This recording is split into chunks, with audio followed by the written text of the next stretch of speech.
Welcome, and thanks for joining me for this explainer. Now, the book of Isaiah, it's absolutely monumental, a true cornerstone of Scripture. But for the last couple hundred years, scholars have been wrapped up in this incredible literary mystery about it, a question that gets right to the heart of how this amazing book was even written. So let's just dive right in. Who really wrote the book of Isaiah? This question has all the makings of a fantastic historical detective story. On one side, you've got thousands of years of tradition, and on the other, some really compelling clues inside the text itself that suggest a much more complicated origin story.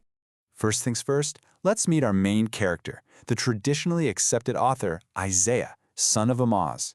For most of history, really, the answer to our big question was simple. It was undisputed. It was this guy. So Isaiah wasn't just some mythical figure. He was a real person, a prophet living and working in Jerusalem way back in the chaotic 8th century BC. He was married, had kids, and was even a historian of sorts, writing down the history of the kings. And his influence? It was immense. Just to give you an idea, he's mentioned by name in the New Testament more than all the other writing prophets combined. So for millennia, the answer was simple. This one man wrote all 66 chapters of the book that carries his name. But then, about 200 years ago, scholars started noticing something strange. As they were reading from chapter 39 into chapter 40, it was like someone suddenly changed the channel. There's this massive shift, this anomaly, that made it feel like a totally different author had just grabbed the pen and taken over the story. And when you lay it all out like this, you can really see how jarring the shift is. The first half, chapters 1 through 39, is full of these stern warnings about judgment, all set against the backdrop of the powerful Assyrian Empire. Then, bam, chapter 40 hits, and it's all about comfort and hope. And the setting? It's clearly the Babylonian exile, which is a whole 200 years in the future. Even the central figure changes, from this triumphant king to a suffering servant. It's honestly like reading two different books that have been stitched together. So this huge split led scholars to a brand new theory, that maybe there was a Deutero-Isaiah or a second Isaiah, some anonymous genius who wrote the second part of the book during that later time period.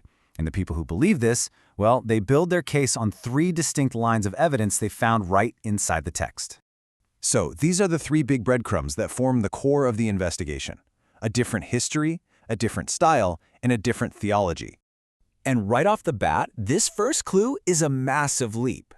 The world we see in the second half is one where Jerusalem is already in ruins, and the people are captives in Babylon. This isn't being described as a prediction of what might happen. No, it's talked about as if it's the present reality. But that whole situation didn't even happen until long after the original Isaiah was dead. That language right there speaks volumes, doesn't it? The author is being told to comfort people whose punishment is ending, not a people for whom it's about to start. And the writing style itself, our second clue, is just as different.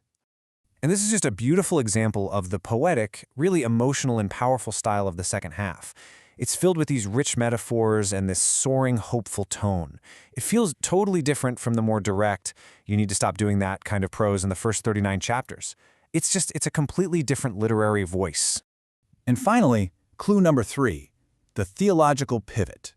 The whole focus shifts from warning the nation to try and avoid disaster, to comforting a nation that has already gone through it. The theme becomes all about pardon, deliverance, and hope. Now this is a major clue, but there's one more piece of evidence, the one that advocates of this two Isaiahs theory consider their absolute smoking gun. Okay, this is where our literary detective story gets really specific. We're not talking about general themes or styles anymore. We're talking about a single, explicit name that seems impossibly out of place by almost 200 years. This timeline really just lays it all out there. The prophet Isaiah, he was active in the 8th century BC. But the book, way over in chapter 44, mentions a specific Persian king by name, Cyrus the Great. He's the guy who came to power in 539 BC, conquered Babylon and freed the exiles. That's a gap of about 200 years. Think about that. And that is the heart of the enigma. The text doesn't just predict some unnamed liberator, it names him, Cyrus.